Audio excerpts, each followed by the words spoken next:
میاں والی کی تحصیل عیسیٰ خیل کے علاقہ کمر مرشانی کی لاری اڈا میں عرصہ دراز سے موت کی علامت بنا بجلی کا ٹرانسفارمر قریبی دکانداروں اور راہگیروں سمیت سکول جانے والے طلبہ اور طالبات کے لیے خوف کی علامت بنا ہوا ہے۔ قریبی دکانداروں اور اہل علاقہ کا کہنا ہے کہ بجلی کا یہ ٹرانسفارمر عرصہ دراز سے زمین پر پڑا ہے، جس کے حوالے سے محکمہ وابڈا کو بارہا آگاہ کیا گیا، مگر محکمہ وابڈا کے کان پر جوں تک نہ رینگی۔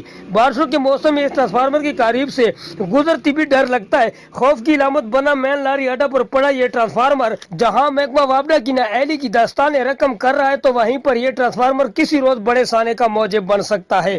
ضرورت اس امر کی ہے کہ محکمہ وابڈا ہوش کے ناخن لیتے ہوئے زمین پر پڑے اس ٹرانسفارمر کو زمین سے اٹھا کر بجلی کی پولز پر نصب کرے، تاکہ لاری اڈا کمر مرشانی جہاں ہم وقت عوام کا تاندہ بندہ رہتا ہے، وہاں شہریوں کی دو پر لگی زندگیاں محفوظ رہ سکیں۔ کیمرہ مین نور پراچا کے ساتھ اسماعیل پراچا، سٹی نیوز، عیسیٰ خیل۔ ہم لاتے ہیں ٹاپ نیوز، آپ کے فیورٹ ٹاک شوز اور انلمیٹڈ انٹرٹینمنٹ صرف یوٹیوب پر۔ اگر آپ نے ابھی تک ہمارا چینل سبسکرائب نہیں کیا تو ابھی سبسکرائب کریں اور بیل آئیکن کو کلک کر کے ہماری لیٹسٹ ویڈیوز کے بارے میں اپڈیٹ جانیں۔